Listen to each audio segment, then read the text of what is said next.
Bien, tengo que hablaros de algo que se lleva gestando en este caso desde hace semanas. Y quiero ser muy claro desde el principio. No es una especulación. Tampoco es un rumor. Lo que os voy a mostrar es un rastro financiero documentado que cruza el centro de la investigación. Registros de propiedad, instrumentos legales, actuaciones policiales y una conversación entre una madre y su hija, que de confirmarse, podría ser la información más crucial de todo este caso, porque durante meses hemos sabido cómo se llevaron a Nancy Guthrie, la vigilancia, el apagón de las cámaras, aquella figura en la puerta con pasamontañas y doble par de guantes, las notas de rescate, el cronograma de esa noche detallado minuto a minuto. Hemos analizado cada detalle del cómo de manera exhaustiva, pero el por qué, el motivo para planificar algo así contra una mujer de 84 años que dormía sola en su casa, ha sido el gran misterio hasta ahora. Según un informe publicado por Hidden Times, Annie Guthrie pidió un préstamo a su madre poco antes de que Nancy desapareciera de su casa el 1 de febrero. Según se informa, Nancy se negó. Detengámonos ahí, porque quiero ser muy preciso con lo que sabemos y lo que no. Esa afirmación no ha sido confirmada por la policía. Tampoco la familia Guthrie se ha pronunciado públicamente al respecto. No la han desmentido, pero llega en un caso donde las dudas financieras sobre Annie y su esposo Thomas Osion llevan meses acumulándose en silencio. El valor de las propiedades, el poder notarial, las cajas saliendo de casa de Nancy, el vehículo retenido 40 días, y aportó a todas esas preguntas algo que les faltaba: un punto de partida. Así que sigamos el rastro del dinero hasta el final, porque al ordenar cronológicamente estos detalles documentados, dejan de parecer aleatorios, dejan de parecer una simple coincidencia, empiezan a formar un patrón. La casa de Nancy Guthrie en Catalina Foothills está valorada en casi $1 millón. Es un registro público. Se encuentra en uno de los vecindarios más cotizados de la zona de Tucson. Nancy llevaba décadas viviendo allí. La casa de Annie y Tommaso está a unas 4 millas de distancia. Su valor estimado ronda los $650,000. Eso supone una diferencia de unos $350,000 respecto a la casa de la hija más cercana. Por sí sola, esa diferencia no significa nada. Es normal que los padres tengan más que sus hijos. Es algo habitual. Pero cuando intentamos comprender por qué alguien fijaría su objetivo en Nancy específicamente, por qué esta mujer, por qué esta casa, por qué este nivel de planificación, el valor de sus propiedades adquiere relevancia directa. Porque el móvil más habitual cuando alguien del propio entorno daña a una persona mayor no es la ira ni la pasión, no es la venganza. Es el acceso. Acceso a unos bienes disponibles cuando el dueño ya no está para protegerlos. Y luego está el asunto del poder notarial. Se difundió un documento de mayo de 2025. 8 meses antes de que Nancy desapareciera, Tommaso firmó un poder notarial permanente nombrando a Annie su agente financiera y patrimonial. Varios expertos legales opinaron públicamente. Dijeron que es un trámite estándar, el tipo de documento firmado en refinanciaciones de hipotecas o transferencias de propiedades. Papeleo rutinario, nada más. Y tal vez se trate únicamente de eso, pero el momento lo sitúa dentro de una secuencia con una dirección clara. Mayo de 2025. Poder firmado. Antes del 31 de enero, Annie supuestamente pide dinero a Nancy y recibe una negativa. 31 de enero, Nancy cena con ellos. Tommaso la lleva a casa. 1 de febrero, Nancy desaparece. Podéis descartar cualquier elemento aislado como una coincidencia, pero la secuencia tiene una dirección muy clara, y es financiera. Hablemos ahora de lo que ocurre en casa de Nancy, porque está generando preguntas que nadie en la familia ha respondido aún. Varias fotos recientes muestran a personas cargando objetos en vehículos en la residencia de Nancy. El Honda de Annie era visible en esas imágenes. Sacaban cajas del interior de la vivienda. Quiero ser muy claro con la realidad legal. Nancy Guthrie no ha sido declarada muerta. No existe certificado de defunción. No se ha iniciado ningún proceso de sucesión. Ni ningún tribunal ha autorizado a nadie a retirar pertenencias de una casa cuya desaparición sigue bajo investigación criminal activa. Y sin embargo, siguen saliendo cajas. No hay confirmación de que planeen mudarse a casa de Nancy. Pero entre la salida de cajas y las visitas del vehículo de Annie, junto al hecho de ver a Tommaso moverse con total familiaridad por la casa el mismo día que aparecieron las notas de rescate, la gente ha empezado a atar cabos, y la imagen resultante es la de una familia preparándose para controlar una propiedad que legalmente no les pertenece, pues su dueña no ha sido declarada muerta. Ese no es un detalle menor. Eso no es algo que pueda pasarse por alto. Si alguien retira pertenencias de la casa de una persona desaparecida bajo una investigación federal en curso, las fuerzas del orden están casi con total certeza al tanto de la situación, y el hecho de que continúe sin ninguna intervención pública nos dice una de dos cosas. O los investigadores están vigilando y documentando en lugar de detenerlo, o bien existe una explicación que no se ha revelado. Ninguna de las dos opciones es tranquilizadora. Ahora, permítanme conectar el hilo financiero con algo que quiero abordar desde un ángulo totalmente nuevo: la vulnerabilidad. Ya hemos hablado antes sobre todas las protecciones ausentes en la vida de Nancy antes de su desaparición. El perro que murió y nunca fue reemplazado. El sistema de cámaras que no grababa de forma activa. Los audífonos que se quitaba cada noche, dejándola completamente sorda ante el mundo exterior. Y la medicación en la encimera que, según el sheriff del condado de Puma, podría ser fatal omitir. Sin cuidador nocturno, sin sistema de alarma ni ningún dispositivo de alerta médica en la muñeca o en el cuello. Pero aquí está el detalle que no se ha mencionado hasta ahora. Solucionar cada una de estas carencias costaba casi nada. Una suscripción de cámara cuesta unos $15 al mes. Un colgante de alerta médica. Menos de $1 al día. Un asistente nocturno de una agencia de salud en Tucson cuesta solo unos cientos a la semana. No son gastos extraordinarios reservados únicamente para los ricos. Son precauciones básicas que las familias con padres ancianos que viven solos toman por pura rutina. Una llamada y una tarjeta de crédito. Esa barrera separaba a una mujer de 80 y 4 años de estar desprotegida. Los Guthrie tenían los recursos. Savannah Guthrie es una de las periodistas de televisión mejor pagadas del país. Los ingresos combinados de los 3 hermanos adultos bastaban de sobra para cubrir cada medida de seguridad muchas veces, sin que supusiera un impacto financiero para ninguno. Y no se hizo nada.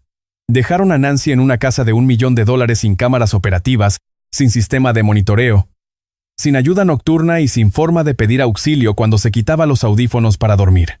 A efectos prácticos, estaba completamente inaccesible y totalmente desprotegida. Añadamos ahora la supuesta denegación del préstamo.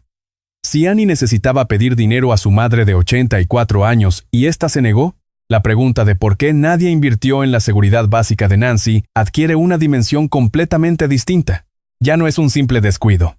Pasa a ser una situación que alguien asfixiado económicamente no consideró prioritaria. O bien, y esta es la hipótesis más dura, se permitió que continuara porque tener a una madre vulnerable, sola y desprotegida en una casa de $1 millón resulta mucho más accesible que si estuviera rodeada de alarmas, cámaras y cuidadores. No estoy planteando esto como una conclusión.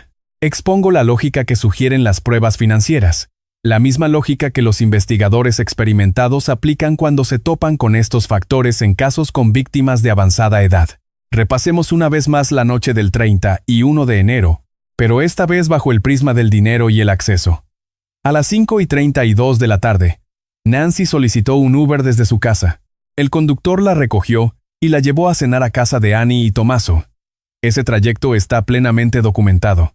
Registros de hora, grabaciones del coche, y un conductor que colaboró con el FBI. Todo sobre el viaje de ida consta en el registro. El regreso no. Nancy no volvió en Uber. Tommaso iba al volante. Él decidió cuándo salir. Eligió la ruta y fijó el momento exacto de la llegada. Y su versión de lo que pasó en el portal. Asegurar que la acompañó dentro y vio cerrarse el garaje. Carece de cualquier otro testimonio de respaldo. Ninguna cámara captó la llegada. Ningún vecino la vio. Ninguna aplicación registró la hora. El único relato de esos minutos finales, antes de que Nancy se quedara sola, proviene de una sola persona. Si la negativa del préstamo existió, si Annie pidió dinero semanas antes y Nancy dijo que no, esa cena adquiere un peso que trasciende una simple reunión familiar. Significa que la última persona con la que cenó Nancy fue la hija a la que se lo había denegado. Y significa que el último en llevarla a casa fue el marido de la hija a quien rechazó. Implica además que las 14 horas posteriores, desde las 9:50 de la noche hasta el mediodía siguiente, en las que nadie de esa casa contactó con ella, ni por mensaje ni recorriendo 4 millas para verla, ocurrieron tras una conversación donde una madre le dijo no a su hija. 14 horas. Un vacío extraordinario. Nancy tenía 84 años y llevaba un marcapasos. Necesitaba tomar a las 10 de la noche una medicación que, según la oficina del sheriff, resultaría letal omitir. Iba a quitarse los audífonos y quedar completamente aislada de todo lo que ocurriera a su alrededor. Estaba sola en una casa sin cámaras activas, sin alarma y sin alerta médica. Quienes la llevaron de vuelta a su hogar conocían perfectamente cada uno de esos detalles. Acababan de pasar la noche con ella y vivían a solo 4 millas. Y desde que se cerró el garaje hasta que una amiga llamó a la mañana siguiente, porque Nancy no apareció en la transmisión de la iglesia. Nada. Ningún contacto. En las familias donde un padre envejece solo, la llamada de buenas noches es automática. El control matutino es pura rutina. Un mensaje de 3 segundos avisando que estás a salvo es un pequeño detalle gratuito que solo existe cuando hay un interés real. Ese ritual brilló por su ausencia la noche del 31 de enero, abriendo la ventana de tiempo exacta que necesitaba quienquiera que se llevara a Nancy. Sin interrupciones, sin visitas inesperadas y sin ninguna llamada que pudiera haber contestado otra persona que no fuera ella misma. Un bloque limpio de 14 horas donde la única forma de descubrir que algo iba mal fue una amiga que vio una silla vacía en la misa del domingo. El análisis financiero de la situación no altera los hechos de la cronología. Lo que cambia es el significado de esa cronología. Porque la falta de una llamada de buenas noches de una hija que acaba de cenar con su madre se ve muy distinta si a esa hija le denegaron un préstamo. Deja de parecer un simple olvido. Empieza a aparecer distanciamiento. Ese distanciamiento que surge tras una conversación difícil y no resuelta entre 2 personas. O quizás, una distancia que cumple un propósito totalmente diferente. Analicemos ahora la llamada al 911. Porque aquí la investigación revela mucho más por lo que oculta que por lo que ha decidido publicar. El audio que informaba sobre la desaparición de Nancy jamás se ha hecho público. Ni la grabación, ni la transcripción, ni un resumen de lo dicho. Y eso que en Arizona los registros del 911 son públicos. Los periodistas pueden solicitarlos, y en casi todos los casos mediáticos de desaparición, estas grabaciones salen a la luz en cuestión de días o incluso horas. Tras 3 meses de investigación, nadie sabe qué dijo Annie al denunciar la desaparición de su madre. El detective jubilado Bob Gilliam habló directamente de esto en una entrevista. Según él, la grabación contiene información clave de la investigación que la policía aún prefiere mantener bajo el más estricto secreto, y advirtió que no debíamos esperar sentados a que decidieran publicarla. Después añadió un comentario que tiene mucho más peso que el resto de sus declaraciones. Sugirió que el audio no saldrá a la luz hasta que se fije un juicio. Un juicio. Un agente retirado con décadas de experiencia no usa ese término a la ligera. Hablar de juicio implica cargos. Implica un arresto inminente. Significa que el rumbo de esta investigación, a pesar de 3 meses de absoluto silencio y aparente estancamiento, apunta directamente al tribunal, y que esa llamada de emergencia se guarda celosamente como prueba para el proceso. Pensemos por un momento en qué podría haber en esa llamada que justifique mantenerla oculta durante tanto tiempo. Los factores obvios son la voz de Annie, la hora y sus palabras exactas, pero también hay detalles sutiles, como cuánta información dio antes de que se la pidieran. Detalló lo que había dentro de la vivienda. ¿Llegó a mencionar el rastro de sangre del porche? Describió cosas tan específicas sobre la escena que alguien que acababa de llegar al lugar no tendría por qué saber todavía.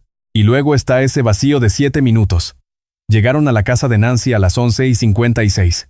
Marcaron el 911 a las 12:03 de la tarde. 7 minutos desde que llegaron hasta que decidieron pedir ayuda para una anciana de 84 años. Si había restos de sangre visibles en el porche delantero, una sangre que estaba en un sitio imposible de ignorar. La pregunta de qué ocurrió en esos 7 minutos adquiere una enorme relevancia. ¿Estaban inspeccionando la casa? ¿Llamándose entre ellos? ¿O quizás acordando qué dirían exactamente antes de descolgar el teléfono? ¿Tocaron algo que no debían tocar? La grabación del 911 probablemente esconde lo que pasó justo antes y durante esa comunicación. Los ruidos de fondo, otras voces en la sala, el tono emocional de quien hablaba, todo está bajo llave. Y un detective retirado con experiencia real afirma que este blindaje solo responde a la preparación de un juicio. Analicemos ahora el panorama del ADN, porque ahí es donde la investigación forense se vuelve crucial en el contexto de todo lo que acabamos de comentar. La búsqueda en el COTUS, la base de datos de ADN policial, ya dio un resultado negativo. Significa que quien dejó material biológico en la casa de Nancy Guthrie no tiene antecedentes. Jamás ha sido arrestado ni condenado. Tiene un expediente impecable. Pensemos en lo que esto descarta. Fuera del mapa los delincuentes habituales y los reincidentes. Queda descartado cualquiera con un historial violento previo que lo hubiera metido en el radar policial. El perfil genético con el que trabaja la policía pertenece a alguien que, de cara al exterior, lleva una vida absolutamente normal. Alguien cuyo nombre no levantaría sospechas en ningún sistema. Alguien capaz de asistir a tranquilas cenas familiares. Alguien que llevaría a una anciana a su casa, firmaría documentos legales, realizaría transacciones inmobiliarias o solicitaría un préstamo. La muestra de cabello hallada en la casa de Nancy, aquella que la oficina del sheriff envió inicialmente a un laboratorio privado en Florida en lugar de al del FBI en Quantico, podría estar bajo un análisis tan sofisticado que ya ha resuelto casos que se consideraban completamente imposibles de descifrar. El laboratorio de San Francisco que ayudó a condenar a Rex Werman, el asesino en serie de Long Island, ha sido mencionado respecto a esta prueba. Ese centro se especializa en genealogía genética forense, una tecnología que diseña un árbol genealógico partiendo del ADN para rastrear y localizar a una persona viva. Un proceso lento y minucioso que requiere una paciencia para la que ni el público ni los medios están preparados. Pero nunca falla del todo si se trabaja con muestras biológicas de calidad. Y si el cabello de la casa de Nancy conserva la raíz, clave para obtener un perfil genómico completo, quienquiera que lo haya dejado allí ya figura en una base de datos cuya existencia desconoce por completo. El resultado de CODIS nos deja una pista clave en lo que estamos analizando. Describe a alguien sin ningún antecedente penal. A alguien completamente común sobre el papel que, si se mencionara a un vecino o compañero de trabajo, no levantaría sospechas. Un perfil que encaja perfectamente con alguien que formaba parte legítima de la vida de Nancy. Alguien que conocía la vivienda y que ya había estado dentro. Veamos ahora en qué punto exacto se encuentra la investigación oficial. Y es que el silencio de las autoridades habla por sí solo. El sheriff Chris Nanos lleva más de un mes sin ofrecer una rueda de prensa relevante. El 1 de mayo, al cumplirse 3 meses de la desaparición de Nancy, el sheriff apareció en un breve video diciendo que alguien ahí fuera sabe lo que pasó y pidiéndole que llame. Es la postura típica de un departamento que oculta información clave o que maneja el caso en una fase tan delicada donde hablar en público causaría más problemas de los que resolvería. NBC diseñó un protocolo muy específico en el Today Show para este caso. Si surge alguna novedad sobre Nancy durante la emisión en directo, retiran a Savannah del plató de inmediato. Otro presentador da la noticia en pantalla, mientras a ella se le comunica todo en privado y fuera del aire. Ese protocolo se activó, según informes, el 15 de abril. Retiraron a Savannah a mitad de la emisión y volvió después sin dar explicaciones. 2 días más tarde, faltó por completo al programa. Las cadenas de televisión no preparan este tipo de medidas para casos que consideran estancados o sin resolver. Lo hacen cuando prevén una detención, un hallazgo o una identificación clave que ocurrirá en tiempo real durante una emisión en directo para todo el país. La existencia de ese protocolo es una forma de preparación. Y estar preparado delata una clara expectativa. En la NBC, esperan que pase algo inminente y han organizado su redacción para reaccionar al instante cuando ocurra. El Dr. Matthew Hines, vicepresidente de la Junta de Supervisores del Condado de Pima, acusó en público al sheriff Nanos de boicotear la colaboración con el FBI por rencores personales hacia la agencia. Un cargo público electo lanzó esa acusación y no se ha retractado. No estamos ante el típico roce habitual entre departamentos de seguridad. Es una acusación formal desde el propio gobierno local, que señala que el encargado de dirigir la investigación antepuso sus diferencias personales a un caso federal de secuestro de una anciana de 84 años. Y además, Ed Smart, el padre de Elizabeth Smart, un hombre que ha vivido exactamente esta misma pesadilla y que comprende mejor que nadie cómo funcionan estas investigaciones desde dentro, compareció en público y eligió sus palabras con visible cautela. Afirmó que la familia Guthrie supuestamente había sido exculpada, remarcando esa palabra, supuestamente, un término utilizado para respetar la versión oficial, y a la vez, dejar la puerta abierta a que esa no sea la última palabra. Permítanme reconstruir el hilo financiero de principio a fin, porque si ustedes y yo analizamos la secuencia de forma continua, resulta casi imposible ignorar lo que revela. Mayo de 2025, se firma un poder notarial que otorga a Annie control sobre los bienes y finanzas de Tommaso. Los expertos consideran este trámite algo habitual en transacciones inmobiliarias, pero ocurrió justo 8 meses antes del secuestro. Poco antes del 31 de enero, Annie supuestamente le pide un préstamo a Nancy. No sabemos la cantidad ni el motivo. Nancy se niega. Una negativa que, de confirmarse, sería el primer indicio de fricción económica entre la madre y la hija, quien además fue la última en verla. El 31 de enero, a las 5:32 de la tarde, Nancy toma un Uber hacia la casa de Annie y Tommaso para cenar. Sobre las 9:50 de la noche, Tommaso lleva a Nancy a casa. Un trayecto sin registrar. Ni una sola cámara. Ni datos de transporte. Ni ningún testigo independiente. El único relato del viaje es el de Tommaso. De las 21:50 a las 12:03 del día siguiente, 14 horas y 13 minutos de absoluto silencio. Ni una llamada, ni un mensaje, ni una visita de quienes vivían a apenas 4 millas de distancia. Y acababan de pasar la noche con una mujer que sabían que se quedaría sola, sorda y dependiente de una medicación vital. 1 de febrero, 1:47 de la madrugada. La cámara del porche capta a un encapuchado. 1 de febrero, 2:28 de la madrugada.